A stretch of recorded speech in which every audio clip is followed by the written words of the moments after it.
You're listening to Level Up with Melissa Zeloof from IronSource. Welcome back, everyone. You're listening to Level Up, the podcast for people who love making, growing, and of course, playing mobile games. I'm your host, Melissa Zeloof, and this is the second episode of our series for indie devs called What I Wish I Knew When. Joining me on today's podcast is Antti Hattara, who, that's not actually how you pronounce his name. He can do it much better than I can. Originally from Finland, but currently in Berlin, Antti is the CEO and co-founder of Starberry Games, the developer behind the hit idle game Coffee Corp, and also winner of Best Indie Developer Award at the Pocket Gamer Mobile Games Awards in 2019. Congrats on that. And what we're going to be covering today is what Antti wishes he knew when first pitching to investors and getting funding for his game startup.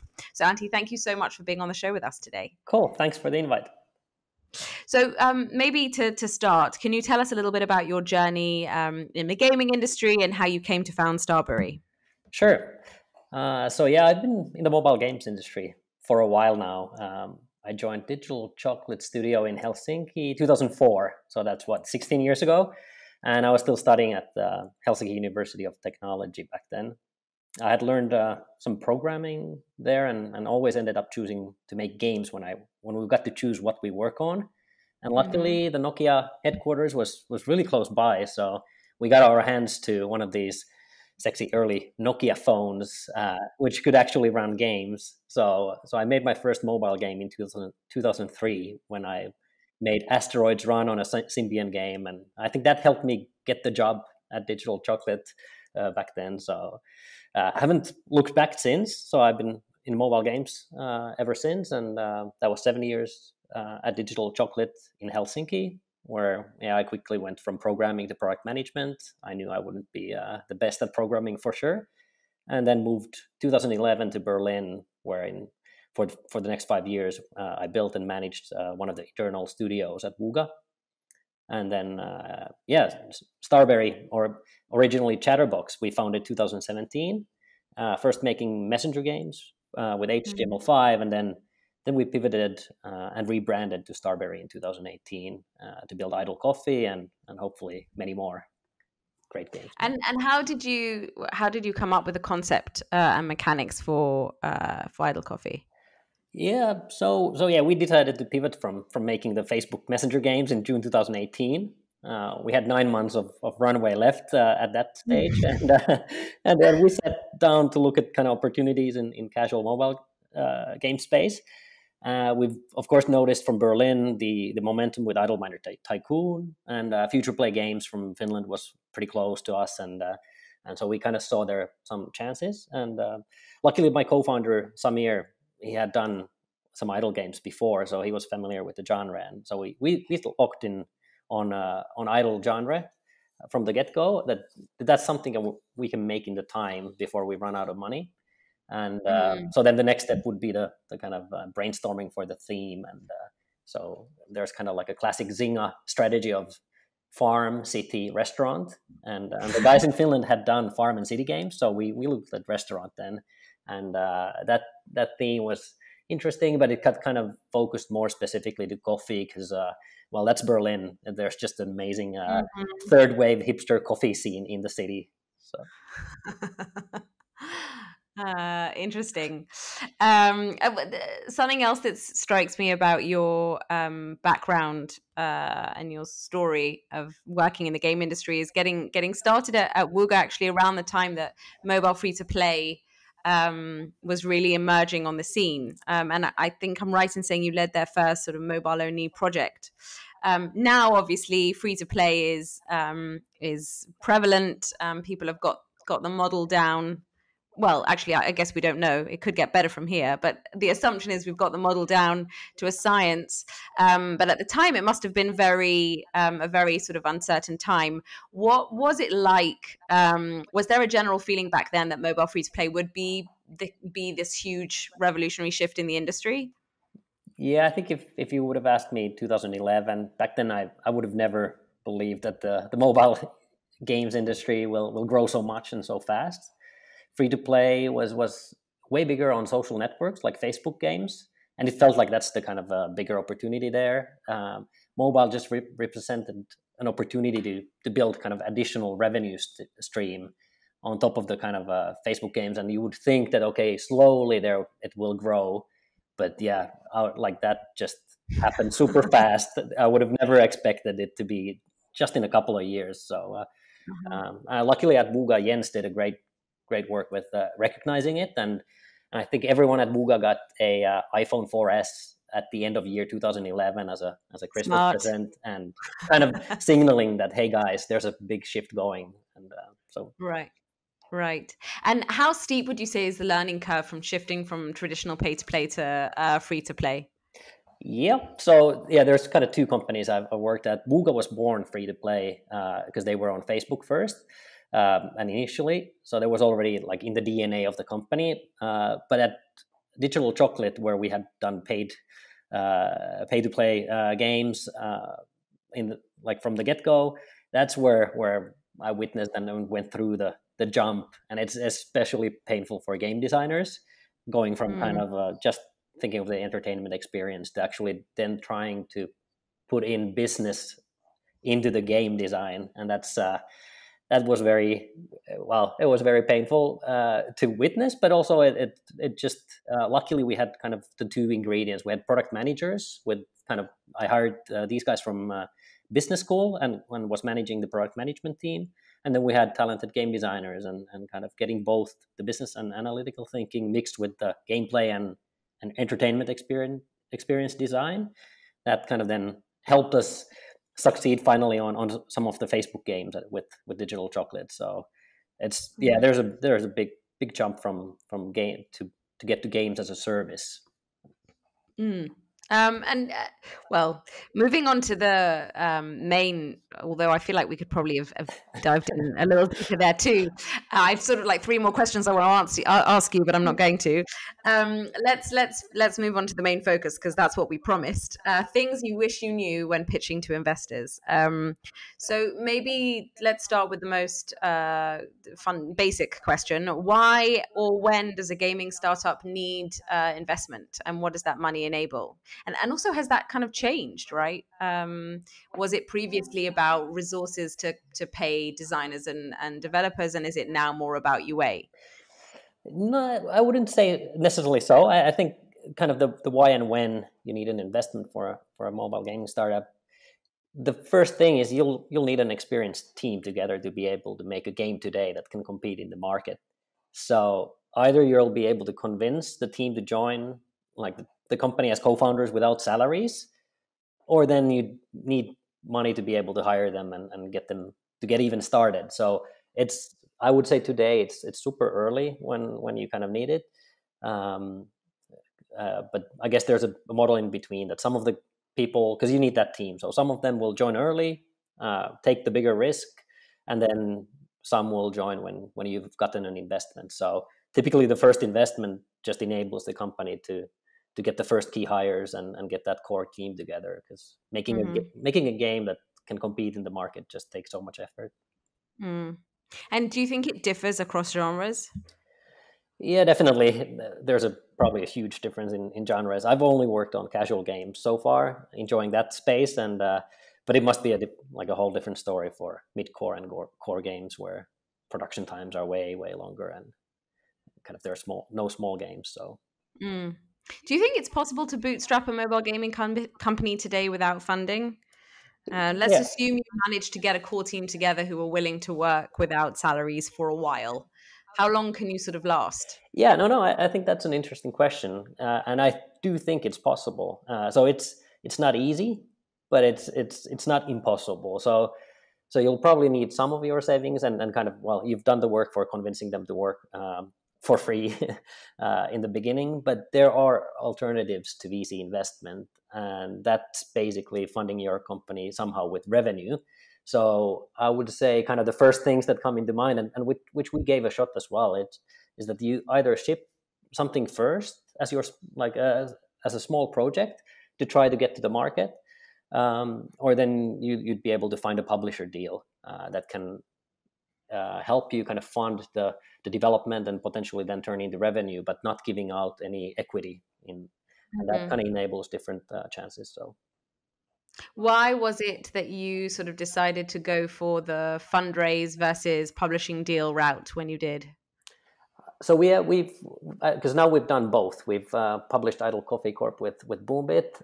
So we at that stage we had developed Idle Coffee. We did talk to investors, but we were also exploring both of the opportunities, and it just at that stage there was a better deal with publishing to be had, and that's kind of opened my eyes as well to this possibility that like if you're wanting to build something and then kind of keeping the independence, there are some opportunities for that. You kind of just first need your feet in the water that you've done a game and you have some early metrics, and then you can probably engage with the publisher.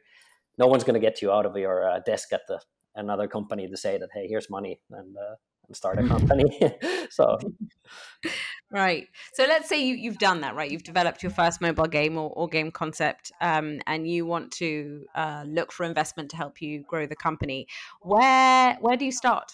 Like, imagine for someone who has no experience doing this, as I imagine quite a lot of developers at the start of their journey don't have, it may seem like a daunting process. So kind of what's step one? Yeah, no, it must be a daunting process for every first time founder, and but there's an easy start. So I would always start with getting help and feedback. So there must be someone in your network that has some experience, and hopefully then has also the time and patience to be able to help you. So it's just people tend to be very helpful when you just have the courage to ask them for some help, and I think this is a perfect point where it really comes to kind of to serve your cause. So I've no matter how experienced you are, I think I started the company almost after 15 years of working in the games industry, but the first thing was like just be fairly humble, talk to other founders no matter if they've worked longer or shorter than you, and it's just founding a company and kind of building it is a completely different beast. So that help definitely comes to is worth it, and yeah, I think a lot of entrepreneurs who've started companies are if you approach them right, they'll always spare some time for you and try to help. But yeah, also then concretely putting together a pitch deck is kind of the key exercise you'll need to be doing, because that's gonna put you through some of the questions that you kind of need to think of. Most importantly, a vision and a plan. Interesting. We're going to come back to pitch decks actually, but before moving away from how to get started, I'm curious about timelines, especially because when you're talking about getting funding, there are concerns like how much runway you have in play. How much time did it take you to fundraise, and is it something that developers should plan? Should allot a lot of time to, or is it something that can be done? Are turnarounds relatively quick in terms of decision making? Yeah, I think in the early stage, it probably always takes maybe a little bit longer, and especially for first-time founders. So, like in numbers-wise, our pre-seed round, which we raised at the end of 2017, to pretty much 7 months, and that feels like a long time. That's an eternity at the stage where you're at.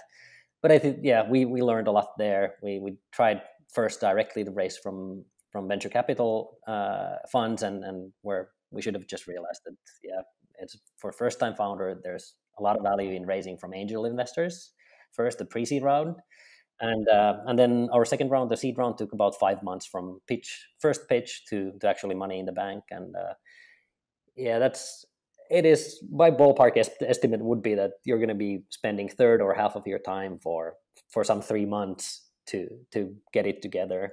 I guess that's just like for someone who didn't walk in with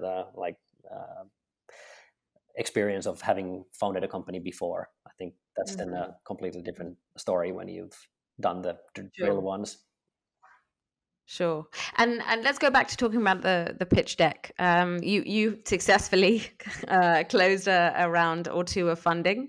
So presumably the pitch deck was great. What were the key principles that you followed when building it out? What do you think made it effective? Sure. Yeah, some time has definitely gone into polishing a slide deck. Luckily, like previous role as a product marketing person at Digital Chocolate helped a bit with that. But it's definitely worth it. I guess it's kind of cliche in a way, but it is the story and how to present it. So the principles I would say I have for the presentation is it needs to be visual and brief, and for the story, it just simplify. A simple point is why your team has the chances to execute on an appealing vision. That needs to be the story, pretty much. How important is vision? You've mentioned it twice now. How important is vision when it comes to investment in gaming? Do you think that people invest in game teams or in game concepts? No, that's definitely game teams, and vision is fundamental. Like there is that big difference between like building a project and hoping to ship a successful hit game versus setting on a journey of building a company, and the company needs a vision. Like if you have a project and a vision for a game that could work, that's not a VC fundable opportunity, unfortunately. Mm-hmm. And what about? I mean, this seems like I don't know why it feels a little vulgar, but how do you decide how much money to ask for? Yeah. I guess it's a combo of like what you need and what you can get with what valuation. So you'll need to think of the question, even though it's vulgar, but you'll need to kind of think for it. But there are some expected values and numbers for different stages of companies. So it kind of depends what you have also. So whether you just have the team in place and a prototype or a playable, or whether you've already been able to gain some metrics from the game and they look exciting. So I think depending kind of on your stage, you'll be able to figure, okay, well, what typically a company at this stage could be asking for, would need as well. So I think it's kind of there's a combination of all those things together that kind of somehow set the value for what you would be raising. This is a little slightly off-piste question, and maybe actually it's not one you can answer, but I'm curious if you have any perspective on how raising inside the game industry is different to outside. Now, of course, if you haven't started companies in other industries, I don't know why you would know, but I'm sort of curious to understand what the experience of pitching is like when what you're pitching as a game company versus another kind of average tech startup. Yeah, no, I think there's one fundamental difference that comes to mind is kind of it's way more about the team in games, because these people they might pivot and they might build something completely different, but it could still be a great investment and the right choice. I would say generally in tech, you probably build the kind of pitch around an idea that you're pursuing, and then you're kind of going for a certain piece of the market, solving some sort of an issue. So solving a problem, I think, is typically an advice for when you're creating startup pitch decks for tech companies. So there's a problem that you're solving. In games, you're building entertainment, like people need and want to be entertained. Mm-hmm. There's no problem in a way. And then it's more about, I think, about the team and a bit of the methods and these things. The actual game idea is not something that is going to be discussed for lengths at or in detail with investors, which it mm-hmm. might be with other tech companies. Mm-hmm. Were there any mistakes you made or things you wish you'd done differently when actually pitching your company to investors? Sure, too many, probably. But I even said one out loud in a meeting where I said that, yeah, I'm just happy to underpromise and overdeliver, and that's not a very good approach for sales. It might be great if you're building a product and you're in the team, which has been kind of the most of the times where I've been. But yeah, when you're a founder or CEO, you're also a sales guy, and yeah, that's not a great motto for a sales guy. So sell the dream, not the practical solution, is kind of. Interesting. Let's say your stars have aligned. Everything's going amazingly. You've convinced a number of investors to invest in your company. As a founder, how do you choose whose money to take? There's some criteria for that. Actually, surprisingly, like a lot of things to consider, I would say. First of all, maybe the kind of chemistry match. So how aligned are the approach of the investor and your kind of personality and maybe style? So whether you need someone who's supportive, involved, just you'll get a feeling from discussions with investors whether you kind of would see yourself working with this person in a very complex relationship of someone kind of departed with a big sum of money and you trying to kind of fulfill the mission of getting successful. But yeah, there's definitely that chemistry. Of course, there's some value that investors also advertise for. So domain knowledge, connections they have, markets they can help you with, recruitment that they could maybe help you with in some local markets. There's also the chances for them to help you with the next round of funding, whether they actually can lead it, whether they can participate. That's kind of something to think of. And then finally, other companies in their portfolio. So that could be actually even higher in the list since investors like to get idea exchange going with the portfolio companies. There's a bit of a closer connection to these other founders in the portfolio that can be really helpful in more of the kind of domain specific questions. Mm-hmm. Makes sense. And finally, the $1 million question could quite literally be the $1 million question. What are the I've put 3 here, but the truth is it could be whatever number you want. Could just be one. What do you know now that you wish you knew then when you began your fundraising journey? Sure. I think the first I've mentioned along the discussion that so as a first-time founder, pre-seed round adds a lot of value. Angel investors can help a lot. So thinking directly that let's go to venture capital funds and pitch there, maybe like for first-time founder, angel investors can provide a lot of value. I'd say also do your soft launch. So first pitch to friendly investors so that you can get feedback and kind of you can pitch for them again after you've fixed the mistakes in your pitch deck or whatever the pitch or the style. So you just need a little bit of iteration. So that would be your soft launch. And then when you're actually going at it, create urgency. So try to do all the talks in a very brief time and only focus on finding a lead investor. These are some things that I've learned over the process and would be awesome to have as a task list somewhere that do this. Nice. Well, Antti, thank you very much for being on the show today. It's been super interesting and I hope really helpful for a pleasure. Listening if they're starting out on their funding journey. And to everyone else, thank you as always for listening. Awesome. Thank you.